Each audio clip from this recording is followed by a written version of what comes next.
Olá, estamos iniciando mais um programa Grafocons, que são uma série de entrevistas com os autores de livros conscienciológicos. A conscienciologia é uma ciência que se propõe ao estudo da consciência, do ego, da individualidade, de acordo com várias abordagens, né? Multidimensional, multiexistencial, multiveicular. E hoje nós vamos tratar de um tema que é autodesrepressão. Esse livro, da autora Rosa Nader, são reflexões conscienciológicas. Rosa, obrigada por ter participado aqui, né, com a gente. Primeiro gostaria de saber, essa autodesrepressão que você está trazendo, ela não é necessariamente o contraponto da repressão, é uma abordagem mais ampla, né, Rosa? Isso. É interessante começar por aí, porque ultimamente eu tenho lido bastante sobre a auto-mega cognição. E eu percebo que desde muito tempo eu sou antenada com essa questão da cognição. Que é assim, ó, no périplo evolutivo, eu vou fazer aqui uma alegoria. Você tem uma linha, né? Você sai do vírus até o serenão. Então, em cada instante da sua vida, do seu crescimento evolutivo, você pode estar num determinado ponto e você pode estar naquele ponto exatamente de acordo somente com as suas ignorâncias, assim, porque a evolução tem uma ignorância própria da consciência, que à medida que você vai tendo experiências, você vai eliminando aquelas ignorâncias que são naturais, mas de toda maneira atravanca o seu desenvolvimento, que o professor Valdo até chama de patologia. Mas você às vezes não tem mais determinada ignorância, mas você fica num patamar inferior porque alguma coisa bloqueia você de assumir a sua real condição. Então, a desrepressão, para mim, ela tem esses dois vieses. Um, que é eliminar os seus bloqueios, as suas repressões propriamente ditas, que até a ciência convencional trabalha bem, né? E, além disso, desenvolver novas cognições. E aí, o que para mim é cognição? Assim, como é que eu entendo a cognição? Não é intelectualidade, é a maneira como você apreende as coisas, as suas experiências, como é que você transforma a sua experiência em aprendizado, né? Então, é uma ideia assim, mais abrangente, a cognição, do que propriamente intelectualidade, né? Do que leitura, do que inteligência só. É a maneira como você trabalha a sua inteligência para adquirir conhecimento. Então, eu pensei nessas duas situações. Andar para frente, né? Com a autocognição, e recuperar tudo que está atravancando você, que está mantendo você num patamar inferior sem necessidade, que seria a recuperação dos traumas e tal.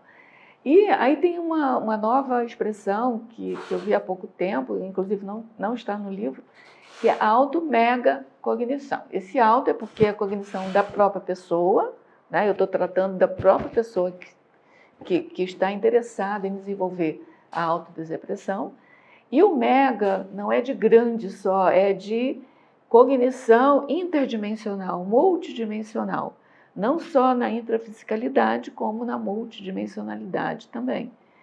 Então, é nesse sentido que eu acho que a gente vai trabalhando. A gente trabalha com o princípio, com o paradigma consciencial, né, de várias vidas, uma vida após a outra, de energia, dos 4 veículos de manifestação, né? Então, a gente precisa da auto-mega cognição para cada vez mais compreender os princípios que regem o cosmos, né?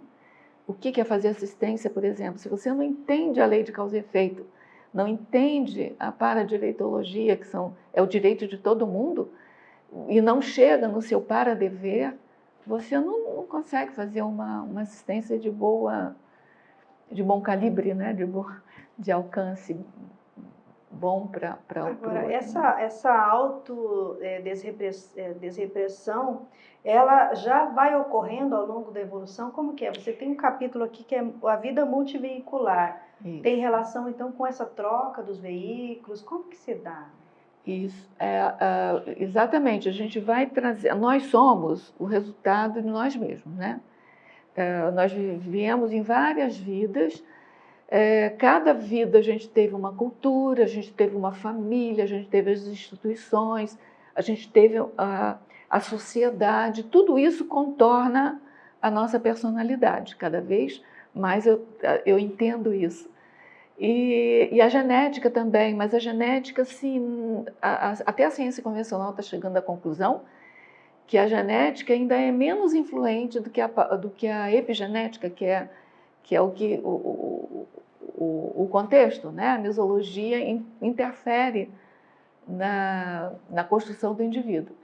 Então, assim, imagina, cada vez você vem cada ressoma sua, cada vez que você nasce nesse planeta, você vem numa sociedade, no tipo de escola, no tipo de família,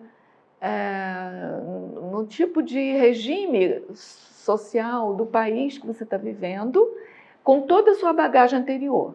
Então, como é que você, intraconsciencialmente, como é que você pensa essa relação entre você e a sociedade? Isso tudo gera uma nova personalidade que na próxima vida vai fazer isso de uma maneira diferente, né? Então, quando a gente fala você falou, né, dos 4 veículos, a gente mantém o veículo responsável pela razão e o veículo responsável pela nossa emoção, pela nossa afetividade. A gente mantém durante todo esse percurso de eu não posso falar, né? Dessomar, ressomar, dessomar, ressomar, ou nascer, morrer, nascer, morrer. A gente mantém esses dois até um determinado ponto.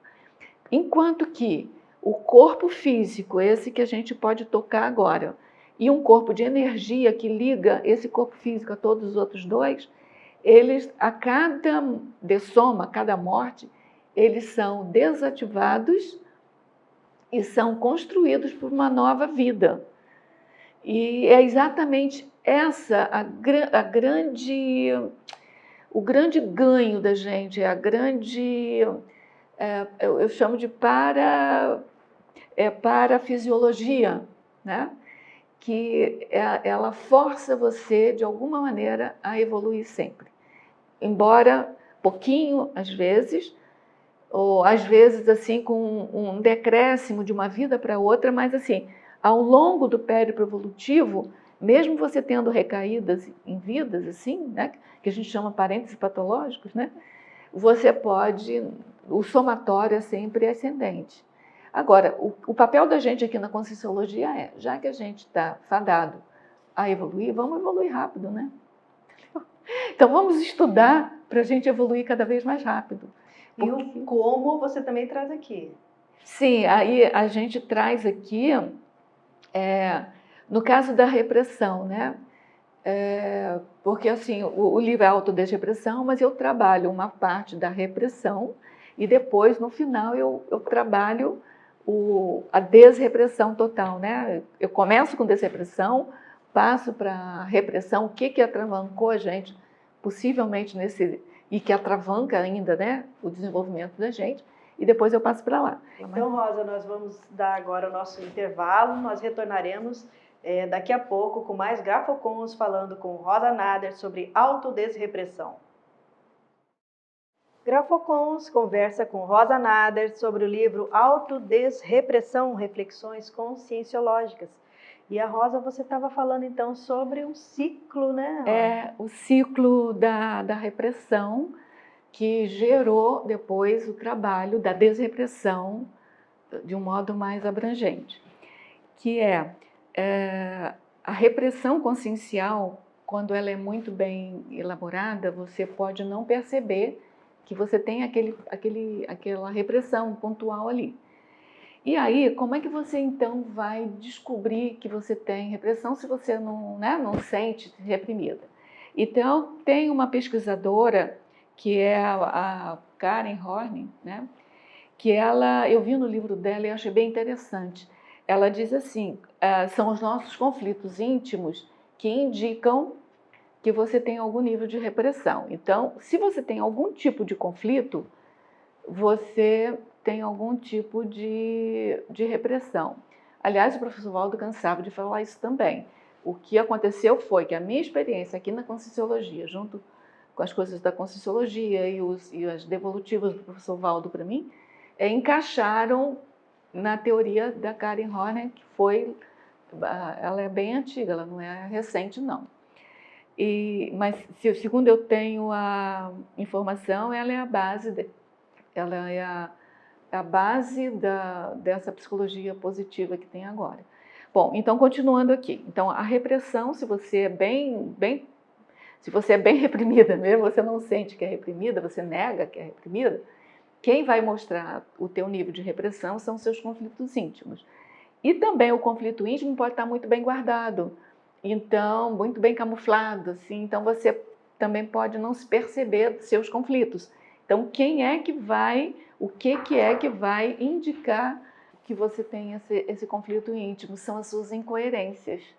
Isso tem uma lógica. Então, eu trabalhei essa lógica, né?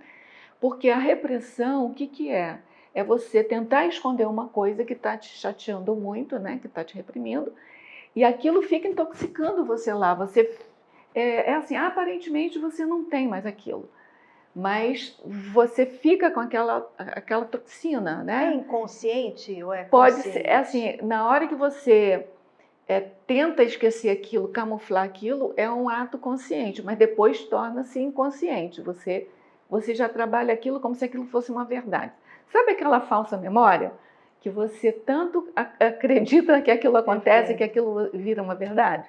Então você acha que você não tem mais nada com aquilo.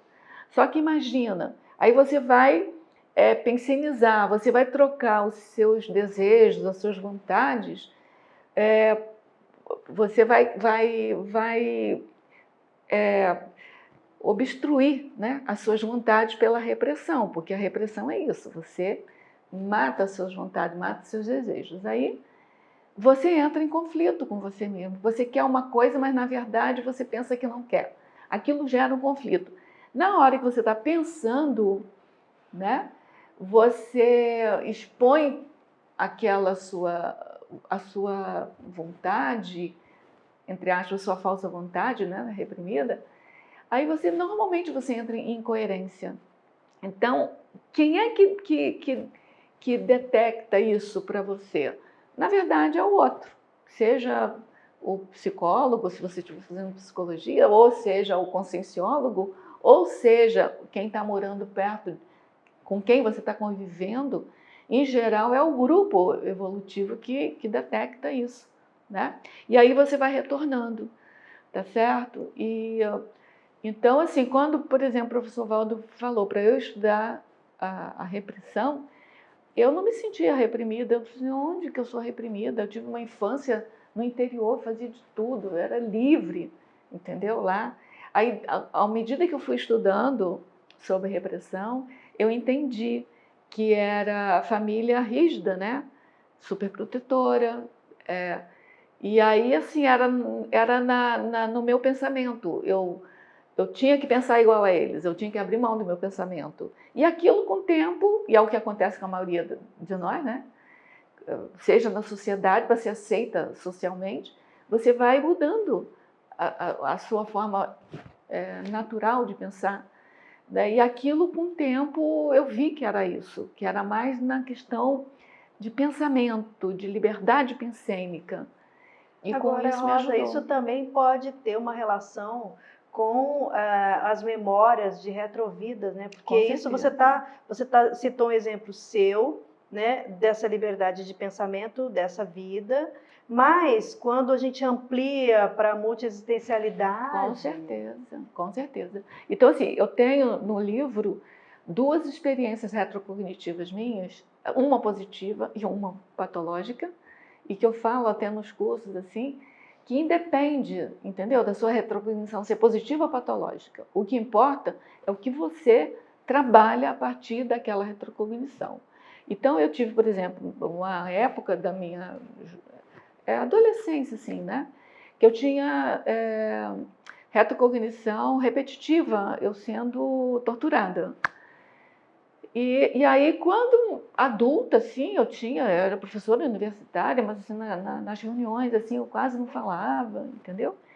E aí, quando eu entendi que isso era... Quando eu comecei a estudar Conscienciologia, que eu entendi que isso podia ser um trauma de retrovidas e tal, eu aí comecei a me expressar com toda a liberdade, porque nessa vida eu não seria torturada, entre aspas, né? Porque tem a tortura emocional aí, né, que as pessoas não perdoam, mas aí você também vai virando... Eu costumo dizer que a idade é boa por isso, você vai se libertando de uma série de coisas. Mas, assim... então, me ajudou, porque aí a partir daqui que eu tomei consciência de que aquela retrocognição poderia ter causado aquele tipo de ação de não querer me expor e que eu poderia expor nessa vida que não teria a mesma consequência que teve no passado, eu comecei a me expor mais. Então, de uma retrocognição negativa, eu aprendi. E outra, que é de uma positiva. Eu tive uma colônia extrafísica e minha tarefa era uma projeção bem lúcida. Minha tarefa era energizar uma consciex que era pré-ressomante. Eu tinha que energizar muito aquela consciex, porque ela ia nascer num lar assim bem conturbado e ela precisava de vir com muita energia para ela poder não sucumbir àquele ambiente ali logo imediato. E aí, o que acontecia? Com a minha timidez, com a minha autoestima meio sofrível, né? Eu estava, por exemplo, nas dinâmicas, né, parapsíquicas, e aí tinha que fazer arco voltaico nas pessoas. A primeira coisa que vinha era: eu não sou capaz. Aí eu me lembrava dessa retrocognição, eu falei assim: gente, se no extrafísico, onde você é o que é, você não consegue camuflar. Eu fazia esse trabalho, aqui eu tenho condições de fazer.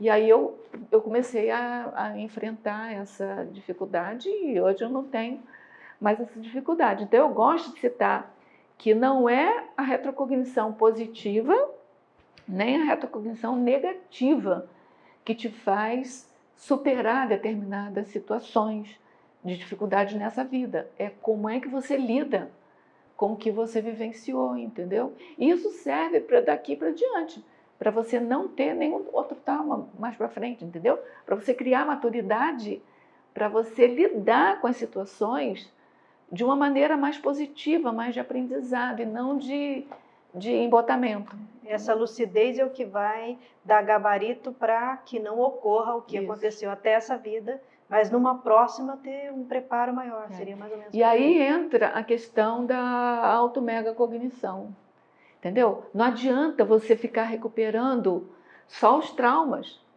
você não anda para frente, entendeu? Você só recupera aquilo que você já tinha conquistado, entendeu? Então, assim, se você não abre para o novo, né? Se você não cria novos aprendizados das suas novas experiências, se você não adquire novos conceitos, se você não amplia o seu modo de vida, de ver as coisas, você fica estacionado. Entendeu? Então, e o mega é importante porque é importante você entender as relações que existem interconscienciais de causa e efeito. Por exemplo, a lei de causa e efeito, ela é democrática, mas ela é punitiva. Ela é democrática por quê? Porque ela pune quando tem que punir e ela premia quando tem que premiar, entendeu? Agora você fala... Pelo mérito, né? Você fala sobre os efeitos em cada veículo, né? Os efeitos somáticos, psicossomáticos, energossomáticos. Você pode detalhar um pouquinho mais como que ocorre? Então, eu faço listas, né? Para ajudar a gente, né? Então, assim, eu me lembro que uma vez eu estava eu vou dar exemplo meu. Eu estava fazendo uma consciência cobaia com o professor Walter. Ele contou quantas vezes eu fazia isso, ó. Entendeu? Não, que Quantas vezes eu passava a mão no cabelo. É claro, passar a mão no cabelo uma vez ou outra é natural. A mulher sempre gosta de fazer isso aqui, né? Porque o cabelo vai para frente e tal. Mas assim, ele contou quantas vezes. Foi assim um número muito grande de vezes, entendeu? E cacuetes da fala também. Isso tudo é alguma coisa que te atravanca, né? Modo de andar, todo cabisbaixo, você não entra de peito aberto. Então, tudo isso você pode já identificar como sinal, né? Que aparece na sua postura, no sinal da repressão. Tem uma lista imensa. Na questão da energia, por exemplo, a dificuldade de você manter o seu ponto de equilíbrio energético, né? Pelo estado vibracional. Aí você, por exemplo, se você assimila uma energia, você tem que melhorar aquela energia que você assimilou. Então, essa dificuldade de assimilar e de exteriorizar a energia, de renovar suas energias, isso mostra que tem alguma dificuldade ali do ponto de vista psicossomático, né? Os medos, a timidez, tem vários sintomas, né? O próprio conflito, as incoerências, né? A incoerência já é mais mental somática, mas os conflitos, o conflito emocional, você não sabe se quer, se não quer. Uma outra coisa que eu aprendi muito, assim, nesses últimos tempos, eu tenho estudado bastante, é a decidibilidade. Aliás, tem um livro do Fontenelle, né, que fala sobre decisão, que é bem importante. Porque, assim, a falta de decidibilidade em tempo rápido é sintoma de conflito, é sintoma de problemas psicossomáticos, né? Quando eu falo psicossomática, é do psicossomo, tá? E mental somático, que são as incoerências, que você tem incoerência, que eu também tenho uma listagem aqui, até que eu fiz uma síntese de vários livros da ciência convencional, que tem assim, o cérebro tem algumas dificuldades, tem algumas doenças cerebrais de pensamento, de ritmo de pensamento, que geram incoerências, né? Então, por exemplo, eu não vou saber falar os nomes assim, mas a ideia... Uma ideologia, uma lavagem cerebral, ela seria? Também seria. E aí, se você traz muitas lavagens cerebrais de outras vidas, passa a ser subcerebral, porque isso já vem, né, ou paracerebral, assim. Então, assim, isso tudo tem a ver. O professor Valdo discute muito bem isso. Eu não sei se é no Pacíficos ou no seu Reurbanizados, mas no meu livro eu cito ele. Que é muito importante para a gente estudar, sabe? Essas lavagens cerebrais, subcerebral e paracerebral. Acho que é paracerebral que vem de outras vidas. Então, a gente traz muita coisa, né? Agora, dentro do aspecto da positividade, ou da técnica, ou da superação, né?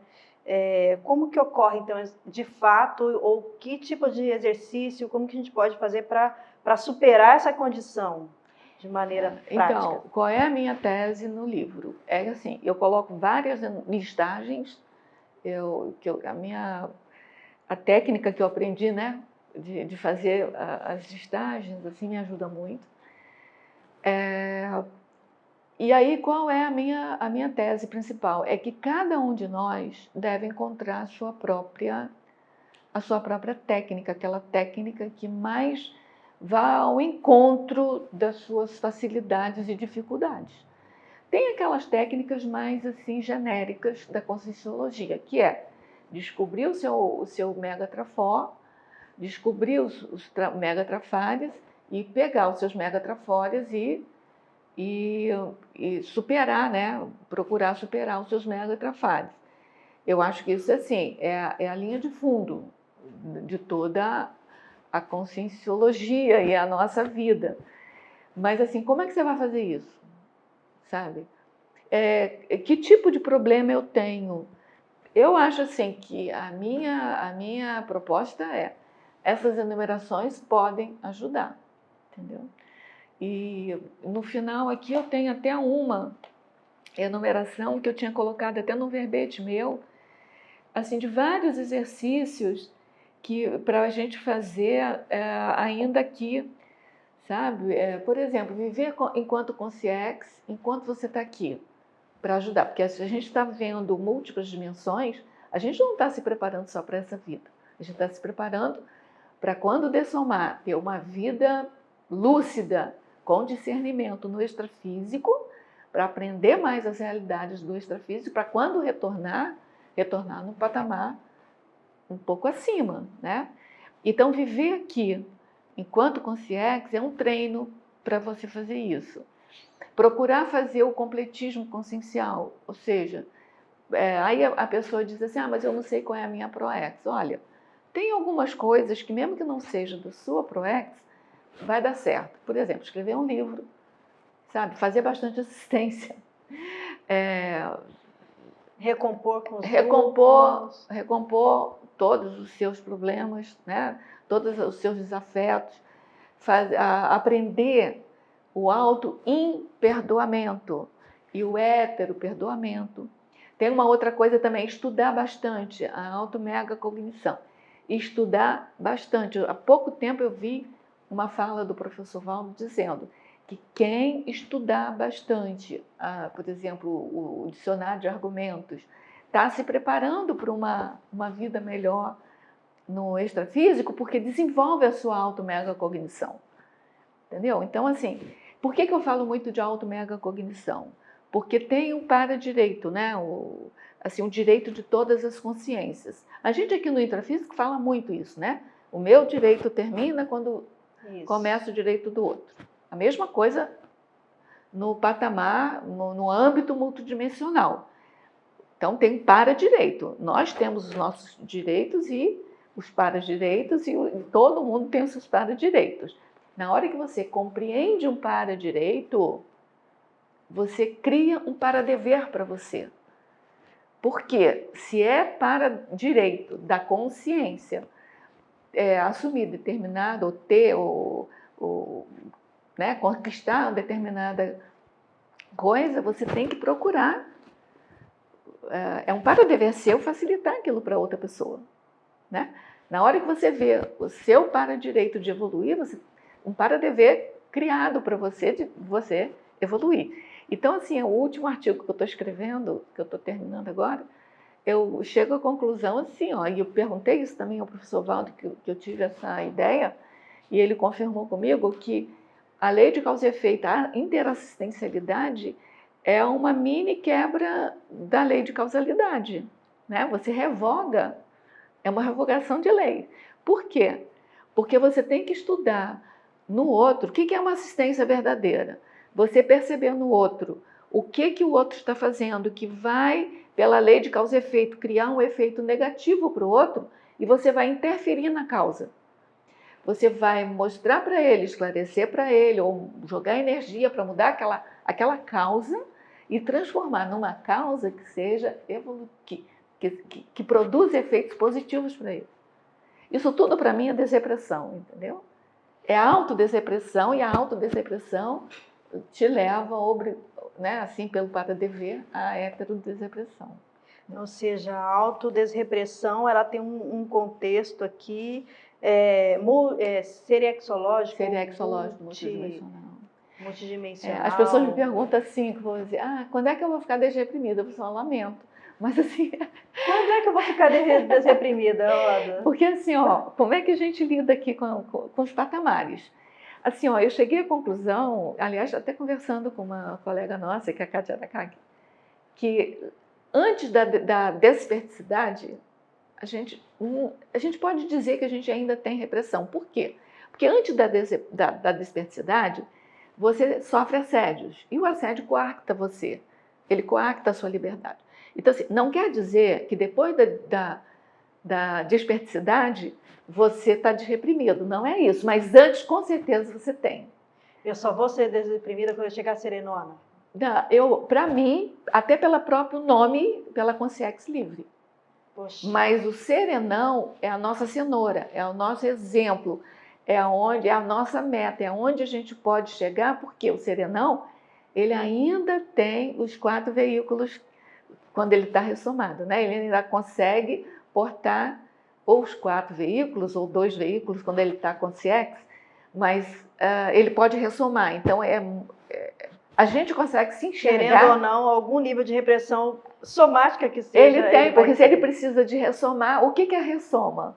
É esquecer toda a sua vida para começar tudo de novo. Se bem que o serenão, ele já não sofre mais esse restringimento. Né? Rosa, olha, tá uma delícia esse papo, mas infelizmente nós estamos no nosso horário. A gente agradece imensamente aqui a sua participação.